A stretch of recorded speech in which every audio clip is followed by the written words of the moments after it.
बिस्मिल्लाहिर्रहमानिर्रहीम। खातिन हज़रात, मैं हूँ अख्तर अब्बास और आप सबको मेरा सलाम पहुँचे। गर्मी इतनी शदीद और ऐसे में एक बुरी सी कॉल जिसने सच्ची बात है आज के दिन को बड़ा ख़राब किया। और ये कॉल कराची से आई, मिस हिना की कॉल थी। और जब उन्होंने बात अपनी मुकम्मल की तो मैं लिटरली लरस गया। I was not expecting. वैसे तो दुनिया में ख़राबियाँ और ख्वारियाँ इतनी ज़्यादा हैं और इतनी इनकी वैरायटी है कि कभी कभी आप अगर उस पर सोचें तो आपको कोई इत्मीनान का रास्ता नहीं मिलता। इस खातून ने जिस बात का इंकशाफ किया, मेरी ज़िंदगी में तो पहली दफ़ा मैंने इस तरह की बात सुनी।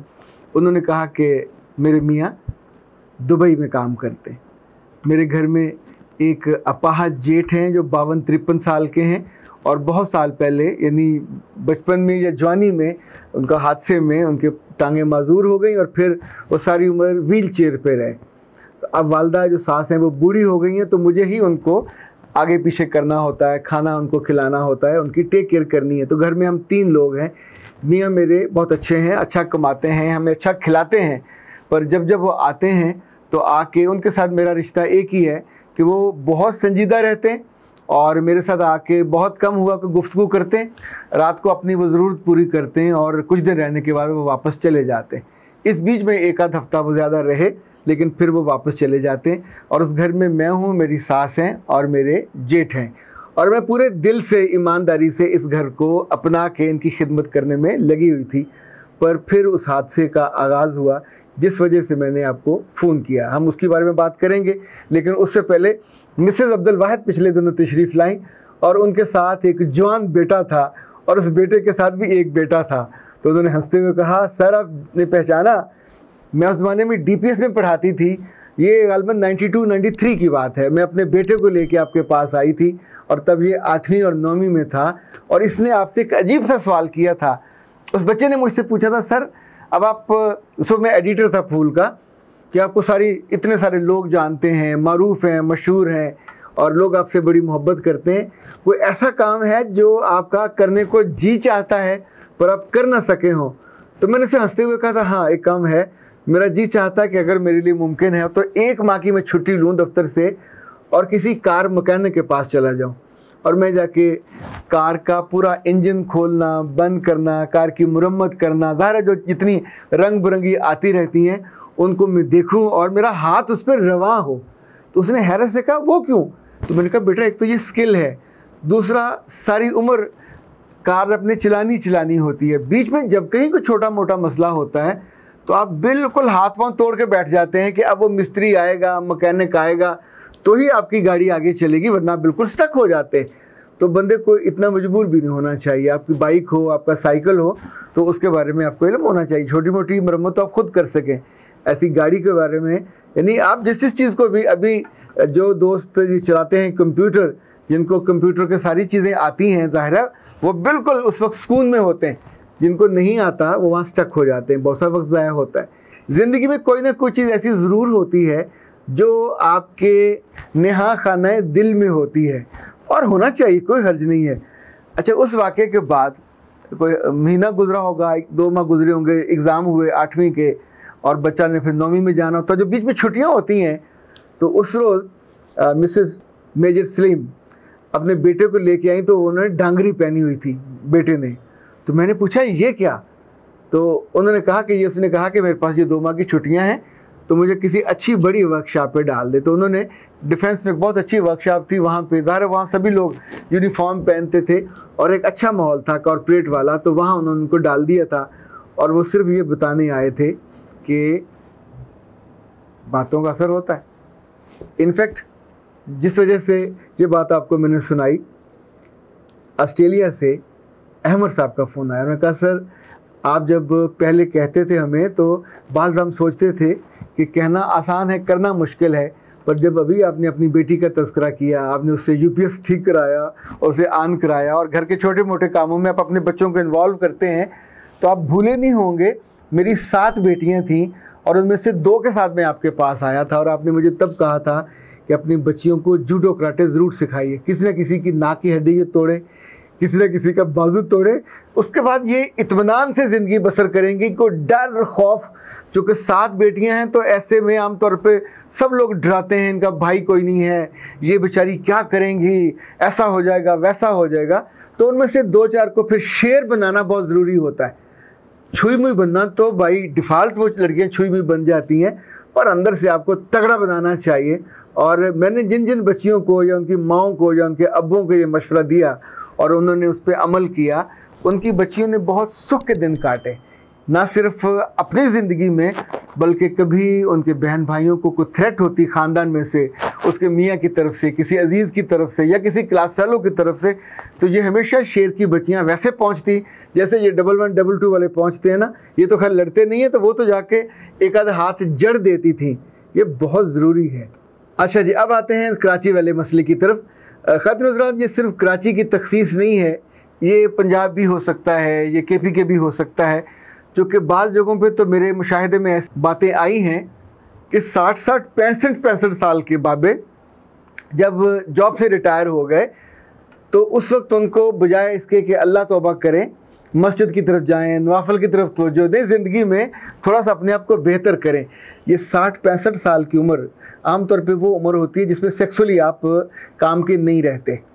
अब उसमें 2 चॉइस हो जाती हैं, या तो आप फिर अपने आप को एक बहुत उम्दा फेज़ में ले जाते हो, अल्लाह की तरफ रुजू करते हो, और दूसरा ये कि आपकी आंखों में हवस बढ़ जाती है, आपकी आंखों में, आपके हाथों में, आपके कानों में, आपकी ज़ुबान पे, क्योंकि जो काम आपका जिस्म नहीं कर सकता, तो जिसके बारे में रब ने कहा कि ये तुम्हारी ज़ुबान गवाही देगी, तुम्हारे कान गवाही देंगे, तुम्हारे पाँव गवाही देंगे, तुम्हारे हाथ गवाही देंगे कि तुमने इस गलत काम में आगे किया। मुझे याद है हमारी एक प्रोफेसर होती थी बड़ी मशहूर यूनिवर्सिटी में, और वो बहुत उम्दा प्रोफेसर थी, पर आम तौर पे खाली जैसे आंखें होती हैं ना, इस तरह की उनकी आंखें थी। उनके मियाँ, उनके दोस्त भी थे, क्लास फेलो थे, एक हादसे में उनकी टांगे वांगे टूट गई, अपाहज हो गए, वो घर पे रहते थे। अच्छा, ही वॉज सो काइंड कि वो उनकी स्टूडेंट्स को घर बुलाते, उनको चाय पिलवाते, उनकी बड़ी खिदमत खातर करते, जो कि वो इल्म वाले थे तो उनको वो असाइनमेंटों में मदद करते। पर कभी कभी फिर ये होता कि उस घर में जो बच्ची उनसे मिलने गई होती, वो वापसी पे वो ना होती जैसी वो गई होती थी। उस घर में खानसामा था, वो भी मर्द था। उस घर में जो ड्राइवर था वो भी मर्द था। उस घर में जो रनर था वो भी मर्द था। जो खाकरूब था वो भी मर्द था। किसी को समझ नहीं आती थी कि मैडम उस घर में किसी औरत को क्यों नहीं टिकने देती।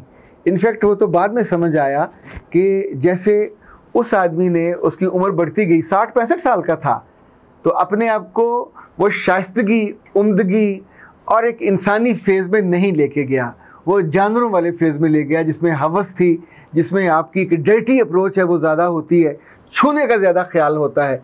वो उन बच्चियों को बुला के उनको खिलाते पिलाते, फिर उनको बहाने बहाने से छू लेता था, और ज़ाहिर बच्चियाँ उस पर खामोश हो जाती थी। एक आध थी जिसने आके बात की, पर बहुत से लोगों को मानने में एतराज़ था, मानने में उनका दिल नहीं मान रहा था। ये जो ससुर हैं, अगर वो इस तरह का निकल आए, जैसे जेठ है वो निकल आए, बाज़ बेचारी जो नर्सेज होती हैं उनको ऐसे बुरी नेचर के, पंजाबी में तो इस तरह के लोगों के लिए लफ्ज़ बाकायदा कहे जाते हैं, बड़े बुरे बुरे, इस तरह के मिल जाएं तो इनसे कैसे नुबुर्द आज़मा हुआ जाए। वो बच्ची उसको नहीं संभाल सकी। उसने कहा कि सर, वो मेरी इतनी तारीफ़ करता है, मेरे बालों की, मेरे होंठों की, और मुझे बार बार छूता है। धीरे धीरे उसने मुझे बुला के मुझे बोसा देना शुरू किया, किस करना शुरू किया। फिर ये मुझे शुरू में बुरा लगा, फिर मैं उसके पास से गुज़रती हूँ तो मेरी एक एक अदा पे वारी वारी जाता है, मेरे कपड़ों पे, मेरी अदाओं पे। वो इतनी मेरी तहसीन करता है कि मुझे अपना मियाँ गूंगा लगने लगा है, मुझे अपना मियाँ जहर लगने लगा है, मुझे लगता है कि ये बिल्कुल जानवर है, जानवरों की तरह आता है। पर इस बीच में जो बहुत बुरा हुआ, उस मेरे जेठ ने, चूँकि physically he is unable to perform, तो उसने मेरे साथ हाथों से करना शुरू किया, और फिर मुझे ओरल सेक्स की तरफ ले गया, और मैं उसमें हौले हौले उसकी आदी होती गई। कुछ अरसे से मैंने आपको सुनना शुरू किया तो मुझे अंदाज़ा हुआ कि ये तो ठीक नहीं है। अब मैं उस हालत गुनाह से निकलना चाहती हूँ। मैं कैसे निकलूँ? वो उसने मुझे मक्खी की तरह घेरा हुआ है, मेरे गिर्द एक ऐसा जाल बुना हुआ है कि मैं उस जाल से निकल नहीं पाती। ख़ातिन हज़रात, वो सारे मर्द जो पाकिस्तान से बाहर हैं, या दूसरे शहरों में जॉब करते हैं, मैं अगर एक लम्हे इस चीज़ को छोड़ के आपसे मुखातिब होकर ये कहूँ कि ए अल्लाह के बंदो, तुम दफ्तरों में तो गूंगे नहीं होते, वहाँ तुम दोस्तों में हंसते हो, बोलते हो, कह के लगाते हो, उनके साथ खानों पे जाते हो, तो अपने घरों में जाके तुम्हें क्यों मौत पड़ती है? वो जो टोटल तुम पे डिपेंडेंट है, उससे बातें करना, उसके साथ मजाक करना, उसके साथ छेड़खानी करना, उसके साथ यूँ समझो उसके साथ खेलना, ये तुम पे वाजिब है, ये तुम्हारी ज़िम्मेदारी है। खुदा ना खास्ता तुम ये नहीं करोगे तो इनफैक्ट इंसान अगर अंदर से मजबूत ना हो, उसकी दीनी ओरिएंटेशन मजबूत ना हो, सोसाइटी ने और सोशल सेटअप ने और वालिदैन ने अगर उसको कभी इस मौजू पे बात ही नहीं की हुई, तो जब भी उसके कानों को कुछ चीज़ें भली लगेंगी, उसके जिस्म को कुछ टच भले लगेंगे, चाहे वो बैड टच हो, वो होले होले गुड टच में कन्वर्ट हो जाता है। इसमें कहीं ना कहीं तो ज़ुमा आपका होगा। आप ना गूंगे होते, आपने ना अपनी कुर्बत को यूँ उसे महरूम किया होता, और ना कभी आपने अपनी ज़ुबान से वो जुमले जो आपको कहने चाहिए थे आप आसपास तो कह देते हैं, उसे कहते हुए क्या तकलीफ़ होती है। ये आपकी ज़िंदगी में सिर्फ निकाह करने के बाद एक बीवी नहीं आई, एक जीती जागती इंसान की ऐसी पर्सनैलिटी और शख्सियत है कि जैसे भूख लगती है ऐसे उसके कानों को अच्छे लफ्ज़ भी चाहिए, ऐसे उसको मोहब्बत वाला लम्स भी चाहिए, ऐसे उसको आपकी वफा भी चाहिए।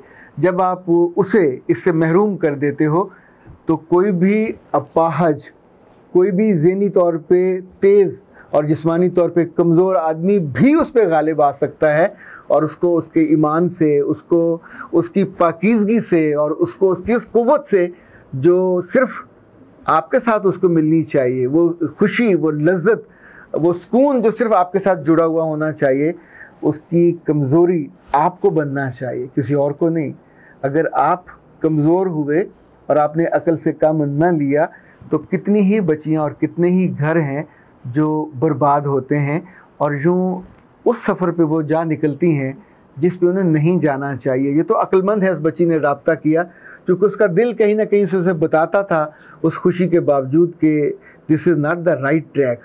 जब आपका ज़मीर ज़िंदा होता है तो फिर आप बहुत बड़े नुकसान से बच जाते हैं। पर बंदा इतने नुकसान में जाए क्यों, पहले क्यों ना रुक जाए। अख्तर अब्बास को इजाज़त दीजिए। अस्सलाम वालेकुम।